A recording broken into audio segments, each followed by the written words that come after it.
વિસાવદરથી આજે સ્વયંભૂ 100 થી 150 ફોર વ્હીલર તેમજ બસમાં લોકો ખૂબ અહીંયા આવ્યા છે અને આજે જય ગોપાલના નારા સાથે અમે અમારા સાવજને આજે વિધાનસભામાં પ્રવેશ આપી દીધો છે. આજે અમારે આની પહેલા ભૂપતભાઈ ભૂપતભાઈ કંઈક કરશે, બંદૂક ફોડશે. આ ભૂપતભાઈમાં કાંઈ અરો અવેગલ ફટાક્યો નીકળ્યો, ફૂટી જ નહીં.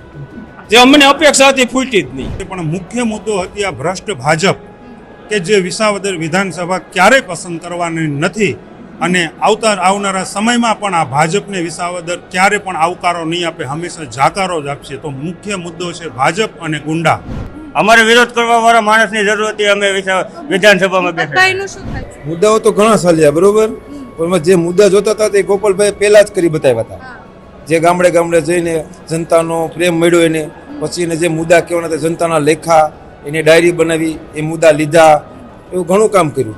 અમે તો ભૂપતભાઈનો આભાર માનીએ કે ભૂપતભાઈએ જગ્યા ખાલી કરી તો અમને આ ગોપાલભાઈ જેવા માણસની જગ્યા મળી અમને વિસાવદરમાં. બોટાદની અંદર એક આધાર કાર્ડ કઢાવવાનું કામ પણ ઉમેશ મકવાણાએ કર્યું નથી.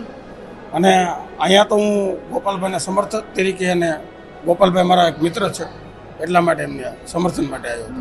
એ મહેલું કંઈ છે નહીં. મોરબીમાં હવે આમ આદમી પાર્ટી ફરી ચૂકી છે. દરેક જગ્યાએ લોક સમર્થન મળે છે અને ભાજપનો જાકારો 4 સીટ ઉપર મોરબી જિલ્લાની જશે. વિસાવદરની જનતા કોઈનાથી ડરે નહીં, બીવે નહીં, લોભ લાલચ પૈસા દારૂમાં આવે એ પ્રજા વિસાવદર વિધાનસભાની એક પણ ગામની એવી વિધાનસભાની જનતા નથી. નમસ્કાર, આપની સાથે હું છું પાયલ. વિધાનસભામાં હું ઊભી છું અને આજે વિસાવદરથી આવેલા લોકોએ જય ગોપાલ કરી અને આખી વિધાનસભા ગુંજવી દીધી છે. હવે એમના ધારાસભ્ય વિધાનસભામાં એમના માટે શું સવાલ પૂછે છે એ જોવાનું રહ્યું, પણ અત્યારે અહીંયા આવેલા એ લોકો સાથે વાત કરવી છે. શું નામ છે આપનું? હરેશભાઈ સાવલિયા. અને હરેશભાઈ, વિસાવદરથી કેટલા લોકો આજે શપથ લેવડાવવા આવ્યા? વિસાવદરથી આજે સ્વયંભૂ 100 થી 150 ફોર વ્હીલર તેમજ બસમાં લોકો ખૂબ અહીંયા આવ્યા છે અને આજે જય ગોપાલના નારા સાથે અમે અમારા સાવજને આજે વિધાનસભામાં પ્રવેશ આપી દીધો છે. સાવજ ગર્જના કરશે વિસાવદર માટે કે ચૂપ રહેશે? 100% ગર્જના કરશે. વિસાવદરનું પાણી અને વિસાવદરની હવા જ એવી છે કે જે ચૂપ બેસવાવાળી જનતા નથી. તો એ 75,000 લોકોએ સાથે મળી અને આ સાવજનું સર્જન કર્યું છે અને 100% ગર્જના કરશે. વિસાવદરના ચૂંટણીના બહુ જ બધા મુદ્દા હતા, પણ મુખ્ય મુદ્દાઓ કયા છે જેના કારણે તમને એવું લાગે છે ગોપાલભાઈ જીત્યા છે? મુદ્દાઓ તો વિસાવદરમાં ઘણા બધા છે, પણ મુખ્ય મુદ્દો હતી આ ભ્રષ્ટ ભાજપ કે જે વિસાવદર વિધાનસભા ક્યારેય પસંદ કરવાની નથી અને આવનારા સમયમાં પણ આ ભાજપને વિસાવદર ક્યારે પણ આવકારો નહીં આપે, હંમેશા જાકારો જ આપશે. તો મુખ્ય મુદ્દો છે ભાજપ અને ગુંડા. આપનું શું નામ છે? જીતુ અમીપરા.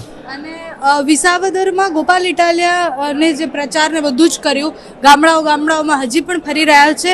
શું લાગે છે જે આક્રમકતાથી મુદ્દાઓ મૂક્યા હતા એ વિધાનસભામાં મૂકી શકશે? મૂકી શકશે, 100% મૂકી શકશે ગોપાલભાઈ મુદ્દાઓ. અને ગોપાલભાઈ માટે આટલો પ્રેમ કેમ છે બધાને?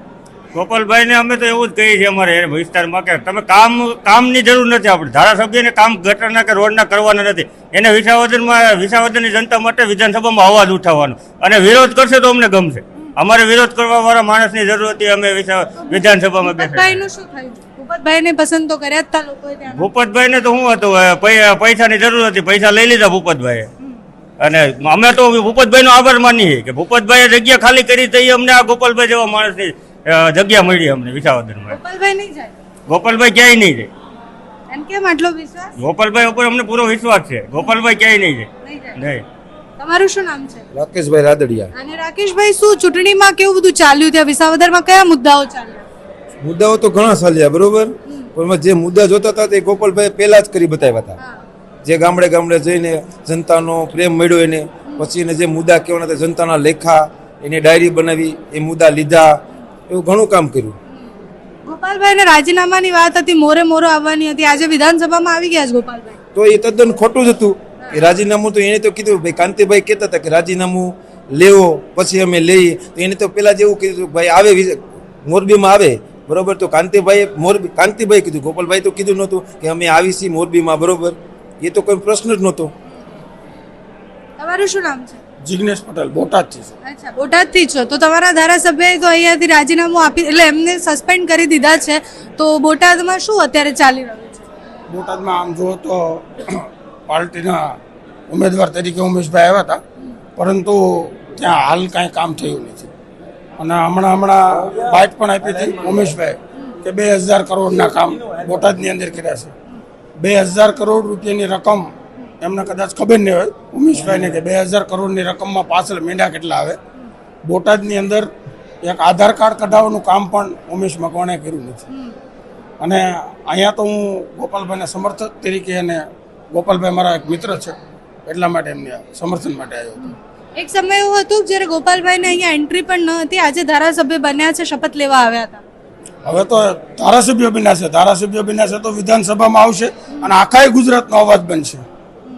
અને આખું ગુજરાત અત્યારે જોઈ રહ્યું છે અને આખા ગુજરાતના યુવાનો આ નવા ટ્રેક ઉપર ચાલવાનો રસ્તો પસંદ કર્યો છે. આપનું શું નામ છે? ચંદ્રકાંત વિરમગામમાં મોરબીથી છું. મોરબીથી આવ્યા છો તો મોરબીથી તો મોરા થવાના હતા ને? આ મોરો કરવા માટે અમે તૈયાર જ છીએ ગમે ત્યારે. અને એ બધી ભાજપની ખોટી ભવાયું હતી. ભવાઈ એટલે નાટક થાય, બરોબર. એ મોરો કરવાની 150 ગાડીની વાત કરતા હતા, પણ 15 ગાડી લઈને જ આવ્યા હતા. 15 ગાડી જ આવી હતી. 150 ગાડીની જે વાત હતી ને એ તમે લાઈવ જોઈ લીજો, ટોલ નાકા ઉપર કેમેરાને દરેક ચેક કરી લેજો. એ મહેલું કંઈ છે નહીં. મોરબીમાં હવે આમ આદમી પાર્ટી ફરી ચૂકી છે. દરેક જગ્યાએ લોક સમર્થન મળે છે અને ભાજપનો જાકારો 4 સીટ ઉપર મોરબી જિલ્લાની જશે. આ મોરબીમાં વિસાવદર વાળી થશે, કોણ લાવ્યું? વિસાવદર વાળી થશે અમે જ લઈએ. અમે વિસાવદર 2 મહિના સુધી હતા મહેનતમાં. વિસાવદર ગામનું નામ છે અને વિસ્તારનું છે અને ભૂતપૂર્વ મુખ્યમંત્રી પણ અહીંયાથી લડ્યા હતા. એટલે વિસાવદર પહેલેથી ફેમસ જ હતું અને અમે અહીંયા લઈ આવ્યા મોરબી. કે વિસાવદર વાળી થશે? વિસાવદર વાળી થશે, જય ગોપાલ થશે, એ બધા નારા અમે જ આપ્યા છે મોરબીમાં. ગોપાલભાઈ તો માનતા નથી કે કાર્યકર્તાઓ લાયા છે, અમને સવાલ કરે. ઠીક છે, તમારું શું નામ છે? રાકેશભાઈ સાવલિયા. અને રાકેશભાઈ વિસાવદરથી છો? આ વિસાવદરના જુનાગઢ તાલુકાના પ્રભાતપુર ગામનો સરપંચ છે. અચ્છા, તો વિસાવદરમાં આમ બી એવું જ રહ્યું છે કે સત્તાને ક્યારેય વિસાવદરના લોકોએ પસંદ નથી કરી. એટલે સત્તામાં કોઈ પણ હોય પણ વિસાવદર એવા જ નેતાને પસંદ કરે જે ખેડૂતોના પ્રશ્નો ઉઠાવે. કોંગ્રેસની સ્થિતિ ત્યાં શું હતી ને ગોપાલ ઇટાલિયા કઈ રીતના ત્યાં જીત્યા? કયા મુદ્દાઓ ખેડૂતોના એવા હતા જે એમને એવું લાગ્યું કે ગોપાલભાઈ જ પૂરા કરશે? બેન, વિસાવદરની જનતા ખમીરવંતી પ્રજા છે. ઓઝત અને ઉબેર જેવી નદીઓ ત્યાંથી પસાર થાય, સિંહની ધરા છે. વિસાવદરની જનતા કોઈનાથી ડરે નહીં, બીવે નહીં, લોભ લાલચ પૈસા દારૂમાં આવે એ પ્રજા વિસાવદર વિધાનસભાની એક પણ ગામની એવી વિધાનસભાની જનતા નથી. અને વિસાવદરની પરંપરા રહી છે કાયમ કંઈક નવું લઈ આવવાની. કાયમિક માટે પહેલા મોમેડિયન ધારાસભ્ય બેન જો થયા હોય તો વિસાવદર વિધાનસભામાંથી ગુજરાતને પહેલા મોમેડિયન, અમારો વિસ્તારમાં મોમેડિયનની વસ્તી મુદ્દલ 3% છે વિસાવદર વિધાનસભામાં. છતાંય મોમેડિયનના બેનને અમે ધારાસભ્ય તરીકે પહેલા વહેલા અમે બનાવ્યો તો વિસાવદર વિધાનસભામાંથી બનાવ્યા છે. 2 મહિનામાં પાર્ટી તૈયાર થાય અને ધારાસભ્ય આપી છે ને વિસાવદર વિધાનસભાની તાકાત છે. તો આવો ગોપાલભાઈ ઇટાલિયા જેવો માણસ આખું ભારત ઓળખતું હોય, એની પ્રશંસા હોય, એવો તાકાતવાળો માણસ તો વિસાવદરમાં લડવા આવે અને વિસાવદર એવી ભૂલ કરે તો વિસાવદર વાળાની ખામી કરે. એવી ભૂલ તો કરે જ નહીં વિસાવદરમાં ગોપાલભાઈને હરાવે. ગોપાલભાઈને કઈ મહેનત જ નથી કરવી પડી. આમ જનતા કાર્યકર્તાઓએ મહેનત નથી કરવી પડી. આમ જનતા સ્વયંભૂ અને ગોપાલભાઈને જીતાવ્યા. ગોપાલભાઈ જીતા એટલી ખુશી, એના કરતાં વધારે એ ખુશી એક જનતાને એમ લાગે અમે જીતા છીએ. જનતામાં નવો જોશ ઉભો થયો છે. ગામડે ગામડે નવા યુવાનો અને જે બોલતા નતા એ બોલતા છે અને તાકાત મળી છે. અને વિસાવદરની તાકાતથી આખી ગુજરાતમાં અમે જોઈ છીએ કે આખા ગુજરાતમાંથી અલગ અલગ વિધાનસભાના માણસો અહીંયા આવ્યા છે અને બધાને સ્પિરિટ મળ્યો, તાકાત મળી છે.